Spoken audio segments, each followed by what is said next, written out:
বাংলাদেশ গণকর্মচারীদের অধিকার প্রতিষ্ঠায় বাংলাদেশ 17-20 গ্রেড সরকারি কর্মচারী সমিতির প্রতিষ্ঠাতা মরহুম আব্দুল আজিজের 35তম মৃত্যুবার্ষিকী উপলক্ষে আলোচনা সভা, পদক বিতরণ ও দোয়া মাহফিল অনুষ্ঠিত হয়েছে। সোমবার বিকেলে নারায়ণগঞ্জ জেনারেল ভিক্টোরিয়া হাসপাতালের হলরুমে এই দোয়া মাহফিল অনুষ্ঠিত হয়। বাংলাদেশ 17-20 গ্রেড সরকারি কর্মচারী সমিতি নারায়ণগঞ্জ জেলার সভাপতি মোহাম্মদ মিরাজ হোসেনের সভাপতিত্বে ও সাধারণ সম্পাদক নুরুল আলম রনির সঞ্চালনায় এতে প্রধান অতিথি হিসেবে উপস্থিত ছিলেন বাংলাদেশ 17-20 গ্রেড সরকারি কর্মচারী সমিতির প্রধান উপদেষ্টা এম এ হান্নান। এ সময় আরও উপস্থিত ছিলেন বাংলাদেশ 17-20 গ্রেড সরকারি কর্মচারী সমিতির কেন্দ্রীয় কমিটির সভাপতি রফিকুল আলম। প্রধান বক্তা হিসেবে উপস্থিত ছিলেন কেন্দ্রীয় কমিটির কার্যনির্বাহী সভাপতি সাউদ নূরে শফিউল কাদের, মরহুম আব্দুল আজিজের সুযোগ্য সন্তান এম এ মান্নান সহ আরও অনেক বিভিন্ন জেলা থেকে আগত নেতৃবৃন্দরা এ সময় উপস্থিত ছিলেন। অনুষ্ঠানের সার্বিক তত্ত্বাবধানে ছিলেন আয়োজক কমিটির আহ্বায়ক মোহাম্মদ এনামুল হক দীপু, সদস্য সচিব মাসুম ভুইয়া। দোয়া ও মোনাজাতের পূর্বে মরহুম আব্দুল আজিজের 35তম মৃত্যুবার্ষিকী উপলক্ষে বিভিন্ন প্রতিষ্ঠান ও বিভিন্ন সংগঠনকে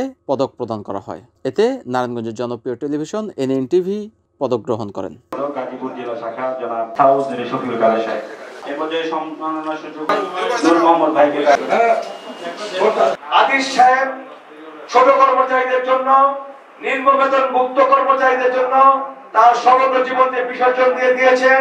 আপনারা জানেন, সম্প্রতি বর্তমান সরকার কাছে যখন আমরা 17-20 কর্মচারীরা একটি জোটের মাধ্যমে দাবি পেশ করার জন্য প্রক্রিয়াবদ্ধ হই এবং একটি সমাবেশ করার ঘোষণা দেই, তৎক্ষণিক 2 দিন আগে বাংলাদেশের আনসাররা একটি ঢাকায় দাবি আদায়ের জন্য প্রোগ্রাম করে। পাশাপাশি আমাদের যে পেটের ক্ষুধা, আমরা যে নৈতিকভাবে নিজে আমাদের কর্মস্থলকে পবিত্র মনে করে কর্মস্থলের কাজ করি, ঠিক আমাদের পেটের ক্ষুধা মেটানোর জন্য সরকার বদ্ধপরিকর। তারই পরিপ্রেক্ষিতে আমরা কিন্তু এখনো বর্তমান সরকারের বিরুদ্ধে রাজপথে দাবি আদায় করার জন্য নামিনি। বৈষম্য হচ্ছে ৮,২৫০ টাকা। বাংলাদেশের কর্মচারীদের ৮,২৫০ টাকা ছাড়া কোনো বৈষম্য নেই, বাকি বৈষম্যগুলো অফিসিয়াল। মূল বৈষম্য হচ্ছে ৮,২৫০ টাকা। আপনারা ৯, ১০, ১,০০০, ১২,০০০ টাকা পান, আপনারা চলে যাচ্ছেন, তারপর আপনাদের দরকার। এজন্য ৮,২৫০ টাকা 17-20 গ্রেডের মালা আপনারা পড়েছেন এবং আমাদেরকে সাথে নিয়ে ছবি তুলে আপনারা দেখানোর চেষ্টা করেছেন 17-20 গ্রেড কর্মচারীদের জন্য আপনারা কাজ করছেন, আপনাদের জন্য কাজ করছেন, আপনারা ঐক্য গঠন করছেন। সবকিছু ছিল ভুয়া। আপনারা জানেন যে মূল বৈষম্য যদি ৮,২৫০ টাকা থাকে, আপনারা হিসাব শুরু করবেন ৮,২৫০ টাকা।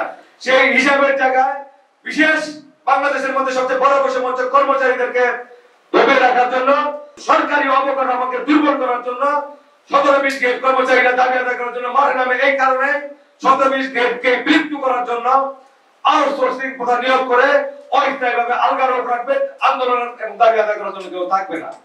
সেই নীল নকশার আরেকটি অংশকে সমর্থন করে আপনাদের ঐক্য। বাংলাদেশ 17-20 গ্রেড সরকারি কর্মচারী সমিতির দাবি আদায় পরিষদের সাথে যে জোট ছিল, জোটের মধ্যে আমরা নাই, বরঞ্চ ওদের জোটের লোক বাঁচানোর জন্য, লোক দেখানোর জন্য আমাদের 17-20 কে ব্যবহার করা হয়েছে। 17-20 এর কারণে কান দিয়ে ওরা বসে ওদের ফয়দা লুটছে।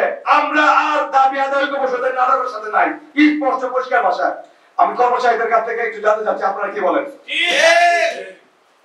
মূল বিষয়টা হচ্ছে এই বৈষম্যগুলো নিয়ে কাজ করছেন আমার আব্দুল আজিজ।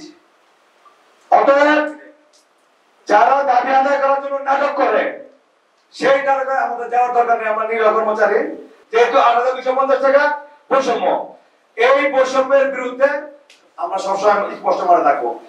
আমি ওনার ছেলের সাথে একই গাড়িতে এসেছি। ওনার বেগুনবাড়িতে অনেকগুলো জায়গা ছিল, মানে লক্ষ কোটি কোটি টাকার জায়গা ছিল, সবগুলো উনি এই 17-20 জন্য, এই সরকারি কর্মচারীদের জন্য উনি বিলিয়ে দিয়ে গেছেন। আজকে তাই আমরা ওনাকে শ্রদ্ধা করে আমরা স্মরণ করছি।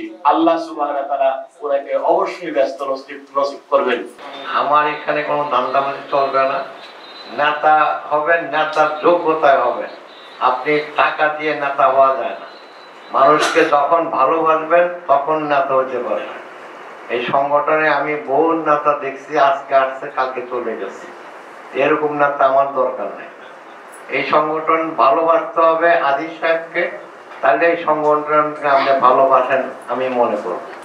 যতদিন আলী সাহেবকে ভালোবাসবেন ততদিন আমি আছি, আর যতদিন আলী সাহেবকে মনে না প্রাণে নিবেন না ততদিন আমি আপনাদের মাঝে থাকবো না। পরিষ্কার কথা, আমরা বৈষম্যের বিরুদ্ধে লড়াই চাই। বৈষম্য চাই না। 8,050 আর 84,000 টাকা বেতন বাংলার মাটিতে থাকতে পারে না, পারে না। এই শপথ করেন সবাই। এত দাবি দরকার নাকি? বৈষম্য চাই না। অফিসে যাবো, ডিপটি ডাইরেক্টর সাহেব ওয়ার্ড মাস্টার সুদ্ধা সার করতে করতে কেন ওটাই বলেন? কারণটা কি? প্রজাতন্ত্রের কর্মচারী কোনো সার শব্দ আছে কেন? আমরা এমন ভাবে তেল মারতে মারতে মাথা উঠাই ফেলে। আমি প্রেস ক্লাবে সেদিন বলছিলাম হাসিনা ক্ষমতায় ছিল, এই কিছুদিন আগে আজিমগড় মিটিংতে উঠে বেরিয়ে গেলাম, বক্তৃতা দিয়ে বেরিয়েছি। আমি হাসিনার কাছে দাবি করো, হাসিনার ছবি দিছো ব্যানারের মধ্যে, ওইখানে ছবি এইখানে ছবি, আবার গুনগান গাইতে গাইতে মাথা উঠায় ফেলাইলা, আবার এখন কইতেছো দাবি চাই। কিসের দাবি দিয়েছো? তাই তো জানেই তোমার তার লোক, তো দাবি দিব কেন? আমরা জীবনে আব্দুল আজিজ বলছে এই সংগঠন আমাদের গঠনতন্ত্র অরাজনৈতিক একটা সংগঠন, এখানে কোন রাজনৈতিক দলের আশ্রয় নাই। যে যা করেন বাইরে করবেন, কিন্তু কর্মচারীর অঙ্গনে এসে সবাই এক কাতারে থাকতে হবে, একসাথে থাকবেন, তাইলে আপনাদের উপকার হবে। NAN TV, Narayanganj.